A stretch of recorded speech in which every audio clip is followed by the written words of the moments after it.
Hello everyone, welcome back to this channel. I hope you all are doing well and practicing English every single day. তো আজকের ভিডিওতে আমি আপনাদের সাথে share করব 3 ধরনের অ্যাডভান্সড ফ্রেজের ব্যবহার। এই ফ্রেজের ব্যবহারগুলি আপনাদের ডেইলি লাইফে ইংলিশে কথা বলার জন্য অনেক ইউজফুল হবে।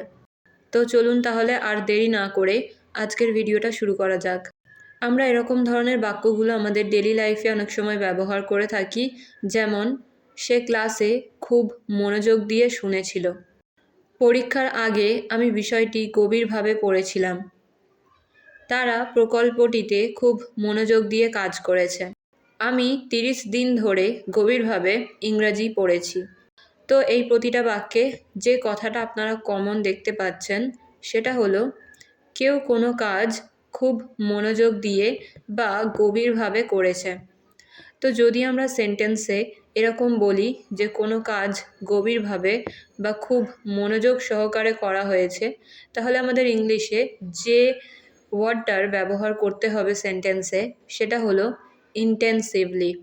ইন্টেন্সিভলি। ওকে, বাংলা অর্থ হলো গভীরভাবে বা খুব মনোযোগ দিয়ে।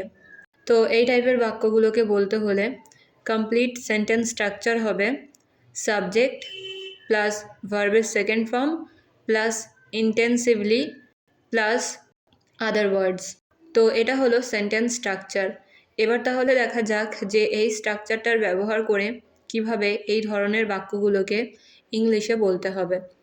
তো প্রথম এক্সাম্পলটা হলো সে ক্লাসে খুব মনোযোগ দিয়ে শুনেছিল। সে ক্লাসে খুব মনোযোগ দিয়ে শুনেছিল। She listened intensively during the class. She listened intensively during the class. পরের এক্সাম্পল, তারা প্রকল্পটিতে খুব মনোযোগ দিয়ে কাজ করেছে। তারা প্রকল্পটিতে খুব মনোযোগ দিয়ে কাজ করেছে। They worked intensively on the project. They worked intensively on the project. Next example, পরীক্ষার আগে আমি বিষয়টি গভীরভাবে পড়েছিলাম। পরীক্ষার আগে আমি বিষয়টি গভীরভাবে পড়েছিলাম। I studied the topic intensively before the test. I studied the topic intensively before the test. পরের এক্সাম্পল, আমি 30 দিন ধরে গভীরভাবে ইংরেজি পড়েছি বা আমি 30 দিন ধরে খুব মনোযোগ দিয়ে ইংরাজি পড়েছি। I studied English intensively for 30 days. I studied English intensively for 30 days. ওকে, তো ফ্রেন্ডস, আশা করছি আপনারা বুঝতে পারলেন যে এই বাক্যগুলোকে বাংলা থেকে ইংলিশে কিভাবে বলতে হবে এই স্ট্রাকচারটার ব্যবহার করে। তো এবার প্রতিবারের মতো এই স্ট্রাকচারটার ব্যবহার করে একটা বাক্যের ইংরেজি আপনাদের বলতে হবে। তো বাক্যটা হলো সে গভীরভাবে আমার কথা শুনছিল। সে গভীরভাবে আমার কথা শুনছিল। তো এই বাক্যটা আপনারা ইংলিশে কিভাবে বলবেন সেটা কমেন্টে লিখে জানান। তো এই বাক্যটা রইল আপনাদের প্র্যাকটিসের জন্য। তো ফ্রেন্ডস, এটা ছিল প্রথম সেন্টেন্স স্ট্রাকচার। এবার আমরা দেখব পরের সেন্টেন্স স্ট্রাকচার। তো কখনো কখনো আবার আমরা এরকম ধরনের কথাগুলোও বলে থাকি, যেমন সময়ের প্রবাহ সব কিছু বদলে দেয়, বা বলতে পারি সময়ের সাথে সাথে সব কিছু বদলে যায়, বা বলতে পারি সময় সব কিছু বদলে দেয়। সময়ের সাথে সাথে কষ্টটা কমে গেল। সময়ের সাথে সাথে স্মৃতিও বদলে যায়। সময়ের সাথে সে তার রাগ ভুলে গেল। তো এরকম ধরনের কথাগুলোও আমরা আমাদের ডেইলি লাইফে ব্যবহার করে থাকি। তো এই প্রতিটা বাক্যে যে কথাটা কমন রয়েছে সেটা হলো সময়ের সাথে সাথে। সময়ের সাথে সাথে, বা আমরা বলতে পারি সময় প্রবাহের সাথে সাথে।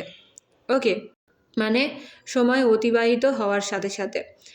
তো এই প্রতিটা বাক্যে এই কথাটা কমন রয়েছে, রাইট?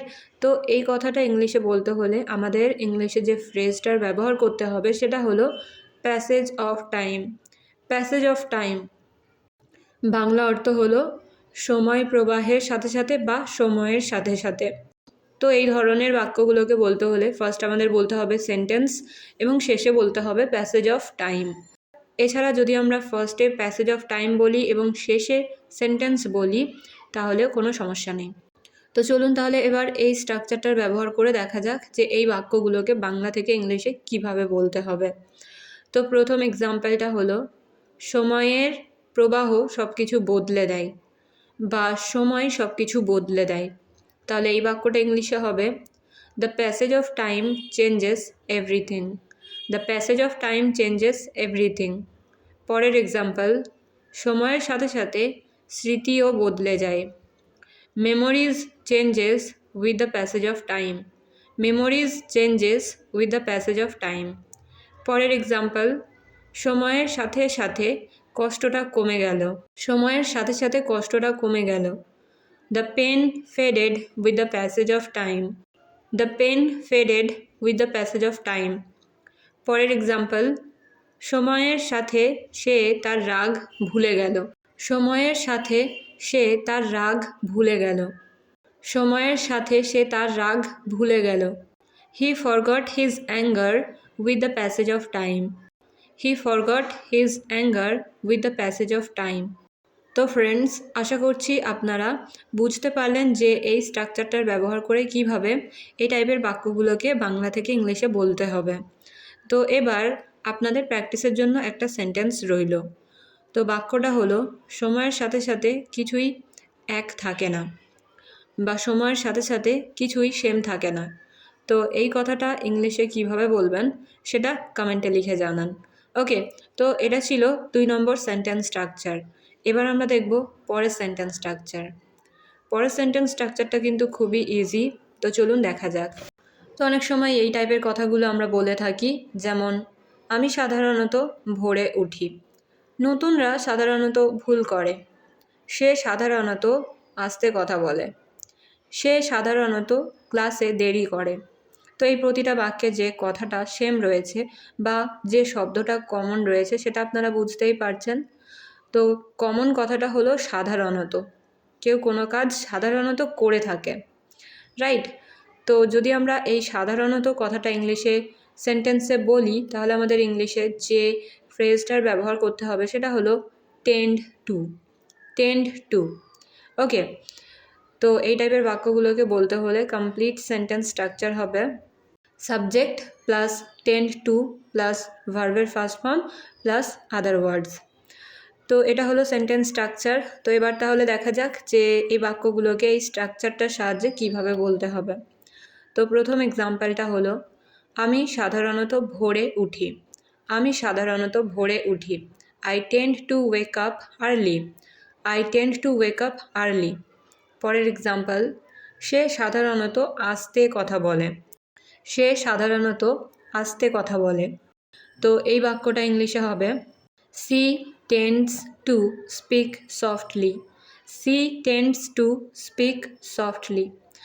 তো এই সেন্টেন্সটাতে টেন্ড টু এই ফ্রেজটা ব্যবহার হয়েছে টেন্ডস টু, কারণ এখানে সাবজেক্ট রয়েছে সি। তো যখন সাবজেক্ট থার্ড পারসন সিঙ্গুলার হবে তখন কিন্তু এটা টেন্ড টু আর হবে না, হয়ে যাবে টেন্ডস টু, কারণ এখানে টেন্ড হলো মেন ভার্ব। তো সেই কারণে এখানে সেন্টেন্সটা হয়েছে she tends to speak softly. Next example, নতুনরা সাধারণত ভুল করে। নতুনরা সাধারণত ভুল করে। Beginners tend to make mistakes.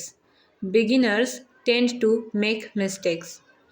পরের এক্সাম্পল, সে সাধারণত ক্লাসে দেরি করে। সে সাধারণত ক্লাসে দেরি করে। She tends to be late for class. She tends to be late for class, অর্থাৎ সে সাধারণত ক্লাসে দেরি করে। তো আশা করছি আপনারা বুঝতে পারলেন এই টাইপের বাক্যগুলোকে ইংলিশে কিভাবে বলতে হবে। তো এবার একটা বাক্যের ইংরেজি আপনারা বলার চেষ্টা করুন।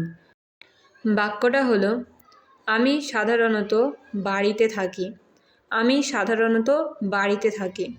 তো এই বাক্যটা আপনারা ইংলিশে কিভাবে বলবেন সেটা কমেন্টে লিখে জানান। তো ফ্রেন্ডস, এই ছিল আজকের video.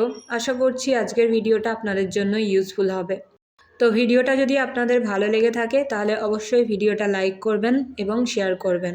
So that's all for today. See you in the next video. Till then stay happy and keep learning.